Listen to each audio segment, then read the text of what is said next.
காவியா அடுத்த நாள் காலையிலேயே கிளம்பி கீழே வராங்க. அப்படி அவங்க வரும்போது அங்கே இருக்க சாவுத்திரி தாமரன்னு 2 பேருமே அங்கே பாரடி வரா அப்படின்னு சொல்லிட்டு நீ பேசிகிட்டு இருக்கும்போது கிட்ட வர காவியா கிட்ட இல்லைம்மா அப்படின்னு சொல்கிறாங்க.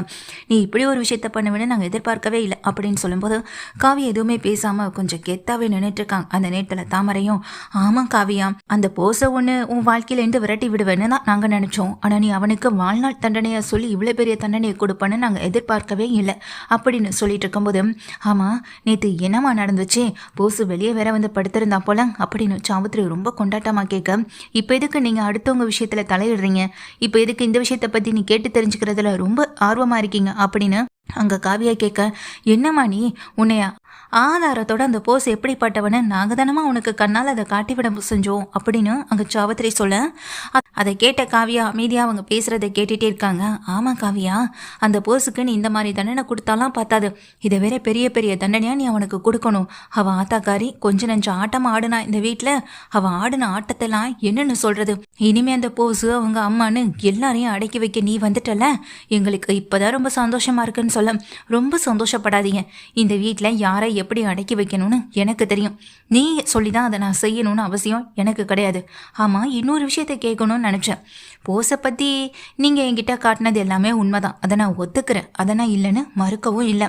அவனை பழி வாங்க தான் நான் கல்யாணமும் பண்ணிக்கிட்டேன். ஆனா நீயும் பொண்ணு மட்டும் இந்த குடும்பத்துல ரொம்ப நல்லவங்களாட்டம் நடந்துக்கிறீங்களா என்ன அப்படின்னு சொல்ல, இவ இப்படி பேசின உடனேயே 2 பேர் முகமும் டக்குன்னு வடையே, என்ன நீ எங்க அம்மா கிட்டே இப்படி பேசுறேன்னு சொல்ல, உங்க அம்மானா பெரியவங்களா, இல்லைல்ல இந்த வீட்டில் ஒட்டிக்கிட்டு இருக்கவங்க தானே, அப்போ நான் கேள்வி கேட்க தானே செய்வேன்னு இங்கே காவியா சொல்கிறாங்க.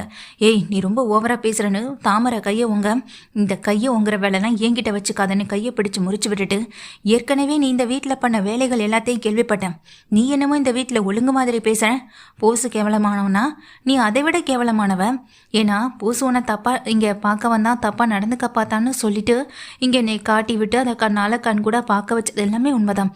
ஆனால் நீ என்ன பண்ணுன, இங்கே சேதுன்னு ஒருத்தர் இருக்காரே இங்கே போசுடைய அண்ணன், அவர் கூட நீ கல்யாணம் பண்ணிக்கிட்டு வாழணுன்றதுக்காக நீ என்னென்ன ட்ராமா பண்ணனு நானும் அது எல்லாத்தையுமே கேட்டேன். இந்த மாதிரி கேவலமான வளர்ப்பு நான் எங்கேயும் பார்த்ததில்ல.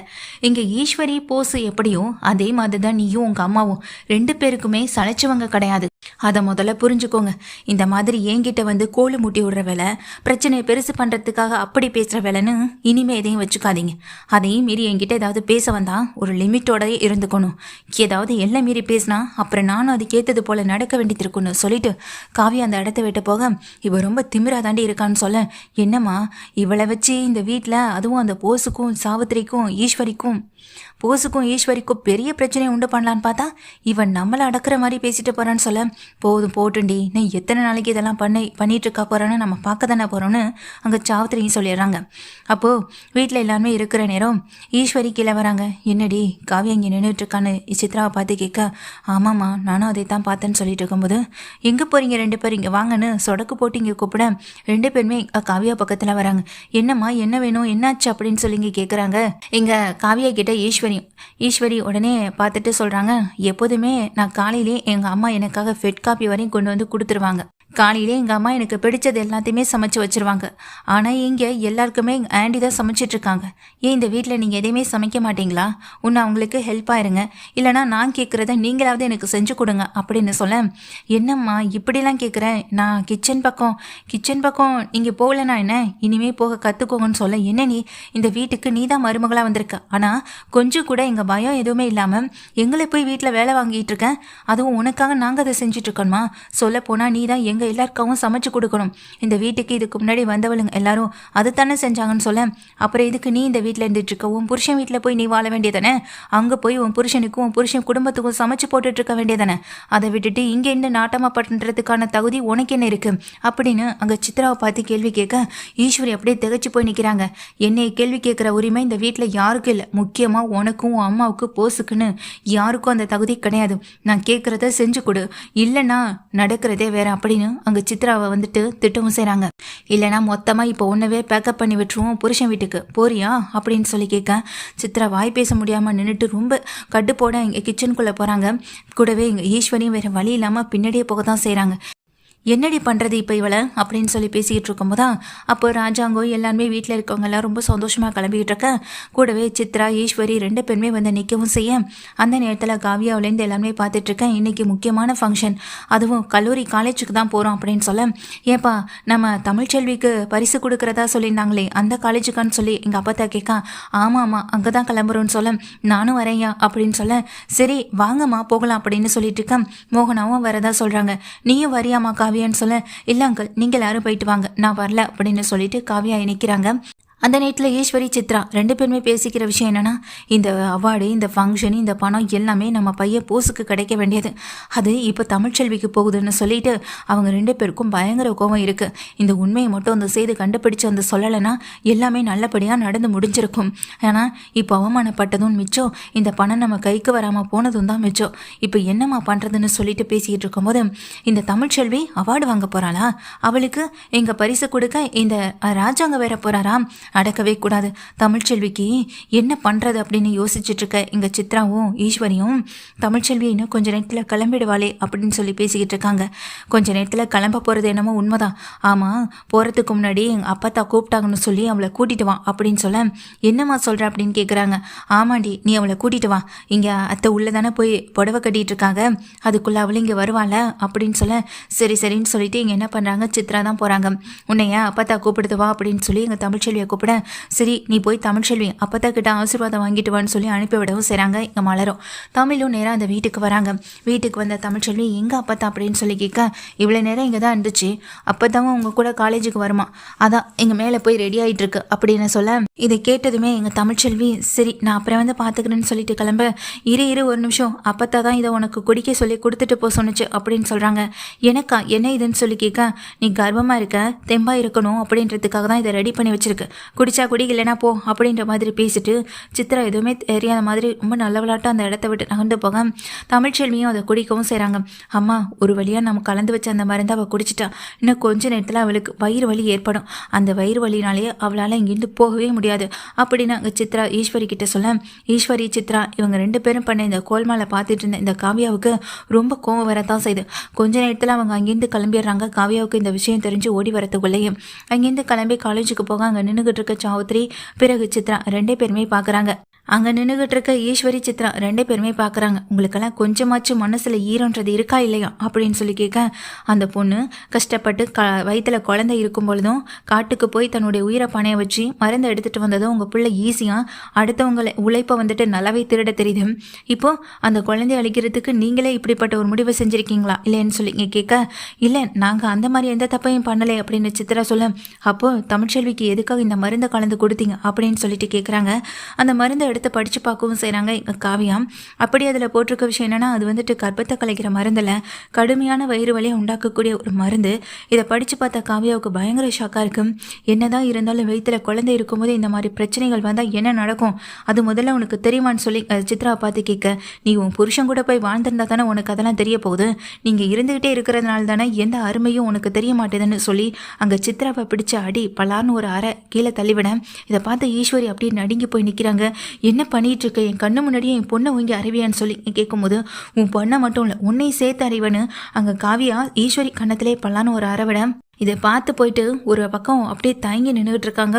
இங்கே சாவுத்திரி தாமரை 2 பேருமே, என்னம்மா இவ கொஞ்சம் கூட யோசிக்காமல் பலர்னு விடுறான், எனக்கே கண்ணமே ஒரு மாதிரி வலிச்ச மாதிரி இருக்குமா அவங்கள அடிச்சது அப்படின்னு அங்கே தாமரை சொல்ல, ஆமாண்டி இவகிட்ட நம்ம கொஞ்சம் விலகி நிற்கிறதா நமக்கும் நல்லதுன்னு 2 பேருமே வேடிக்கை மட்டுமே தான் பார்த்துட்டு இருக்காங்க. இப்போ உடனேயே 2 பேருமே இங்கே கூப்பிடுறாங்க. 2 பேரும் ஒழுங்கு மரியாதை என் கூட கிளம்பி வரணும், இல்லைனா நடக்கிறதே வேறன்னு சொல்ல, இதை கேட்டு ஈஸ்வரிக்கும் சித்ராவுக்கும் வேறு வழியில் அந்த காவியா கூட கிளம்பி எங்கம்மா போகிறாளுங்க அப்படின்னு சொல்ல, தெரியலையடி அப்படின்னு அங்கே சாவுத்திரி சொல்லிட்டு இருக்காங்க. கிளம்பினவங்க நேராக வந்துட்டு தமிழ்ச்செல்வியோடைய அந்த ஃபங்க்ஷனுக்கு தான் போகிறாங்க, அங்கே காலேஜுக்கு. அங்கே போன பிறகு அந்த சேது தமிழ்ச்செல்வி மொத்த குடும்பமும் அங்கே உட்காந்துருக்கும் போது அங்கே ராஜாங்கம் தான் மேடை ஏறி பேசிட்டு நடந்த விஷயங்களை உண்மைகளை சொல்லவும் செய்கிறாங்க. என் தம்பி பையன் போஸு தான் எல்லாத்துக்கும் காரணம்னு நாங்கள் நினச்சிட்டு இருந்தோம், ஆனால் அது எல்லாத்துக்கும் காரணம் என் தம்பி மகன் போஸு கிடையாது, முக்கிய காரணமே தமிழ்ச்செல்வி தான். தமிழ்ச்செல்வி கிட்டேருந்து மருந்தை திருடிட்டு வந்தது போஸு தானே தெரிய வந்திருக்கு. இருக்கேன். சொல்லப்போனால் இந்த ஃபங்க்ஷன் இந்த அவார்டு எல்லாமே எங்கள் தமிழ்ச்செல்வி சேது 2 பேருக்கும் தான் போய் சேரணும் அப்படின்னு சொல்லிட்டு ராஜாங்க கையாலேயே இங்கே பரிசு கொடுக்கவும் செய்கிறாங்க. பரிசை வாங்கின தமிழ்ச்செல்விக்கு கொஞ்ச நேரத்தில் அந்த இடத்துலையே மேடையிலே வயிறு வலி வந்து துடிக்க செய்ய தமிழ்னு ஓடி போய் இங்கே சேது தான் தாங்கி பிடிக்கிறாங்க. தமிழ் என்னாச்சு உனக்கு அப்படின்னு சொல்ல தெரியல, ரொம்ப கடுமையான வயிறு வலியாக இருக்குது அப்படின்னு சொல்லி அழுகவும் செய்ய அந்த நேரத்தில் காவியா 2 பேரையும் கூட்டிகிட்டு வந்து நிற்கிறாங்க. காவியா வந்து 1 நிமிஷம் அப்படின்னு சொல்லிட்டு மேலே வராங்க. பயப்பட வேணாம், கொஞ்சம் இவங்களை சீக்கிரமாக அட்மிட் பண்ணிட்டு என்னன்னு எதுன்னு பாருங்கன்னு டாக்டர் கிட்ட சொல்லி தமிழ்ச்செல்வியை கூட்டிகிட்டு போகவும் செய்ய நீ எங்கே இங்கே அப்படின்னு அங்கே காவியாவை பார்த்து ராஜாங்க கேட்க இது எல்லாத்துக்கும் காரணமே இதோ நிற்கிறாங்களே இவங்க 2 பேர் தான்.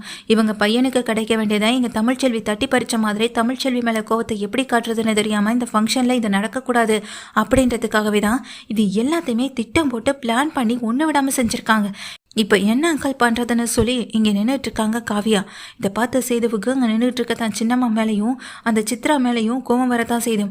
சாமி, இங்கே தமிழ்ச்செல்விக்கு மட்டும் ஏதாவது ஒன்று ஆச்சு, இல்லை என் குழந்தைக்கு தான் ஏதாவது ஒன்று ஆச்சு, உங்கள் யாரையும் நான் சும்மா விட மாட்டேன்னு சொல்லிட்டு சேது ரொம்ப கோவமாக உள்ளே போக அங்கே நிற்கிற காவியா, தண்டனைன்றது நம்ம வீட்டில் கொடுக்குற தண்டனை மட்டும் இவங்களை திருத்திடாது, இதை விட பெரிய தண்டனையாக இவங்க 2 பேருக்கு கொடுத்தா மட்டும்தான் அது எப்படி என்ன ஏதுன்றதை அவங்களால புரிஞ்சுக்க முடியும்னு சொல்லும்போது முதல்ல இங்கே தமிழுக்கு என்ன ஏதுன்றதை பார்ப்போன்னு சொல்லிட்டு நேராக அந்த ஸ்கேன் சென்டருக்கு போகிறாங்க.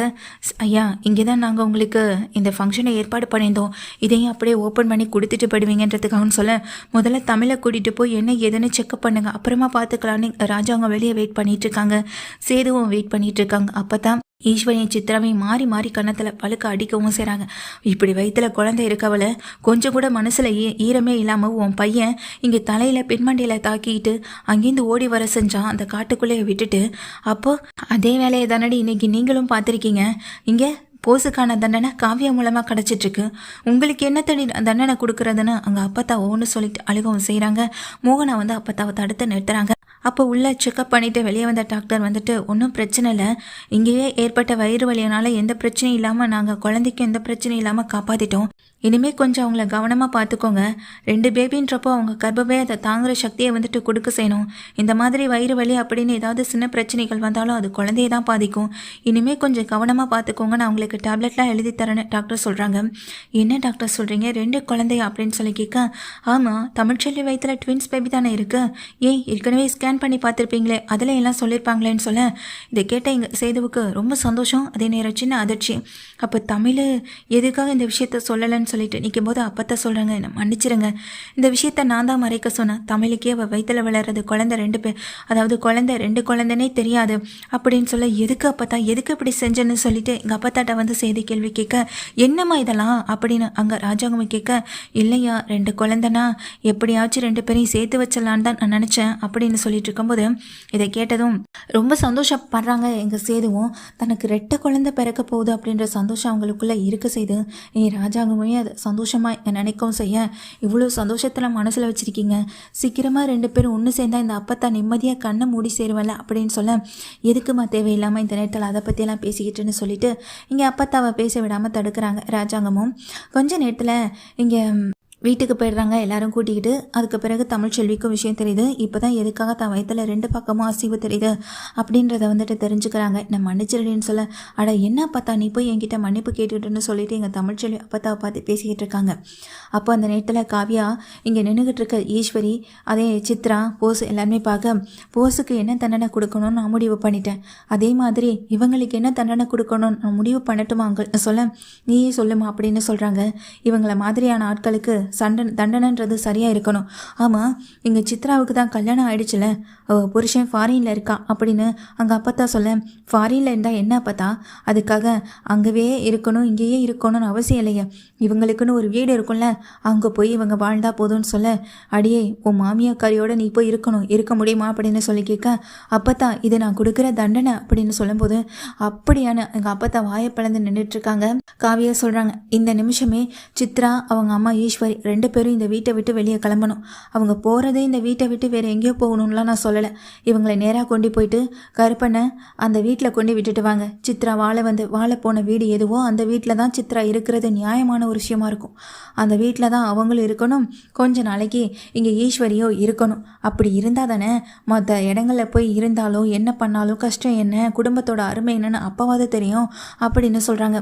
ஒரு குழந்தைய வயிற்றில் இருக்க குழந்தையும் அம்மாவையும் எந்த அளவுக்கு கஷ்டப்படுத்தணுமோ அந்த அளவுக்கு கஷ்டப்படுத்தணும் உங்களுக்கு இந்த சின்ன தண்டனையை கூட கொடுக்கலனா எப்படின்னு சொல்ல, மாமா நான் போக மாட்டேன் மாமான்னு ஈஸ்வரி சொல்ல, பெரியப்பா நான் போக மாட்டேன் பெரியப்பா, அங்கே போனால் பிரச்சனை தான் பெரியப்பா வரும்னு சொல்ல, பிரச்சனையா? நீங்கள் பண்ணுற பிரச்சனையை விடவாடி அந்த வீட்டில் இருக்கவங்க உனக்கு கொடுத்துட போகிறாங்க, கிளம்புங்கடி முதல்ல இங்கே இருந்துன்னு அப்பத்தா வேகமாக திட்டுறாங்க.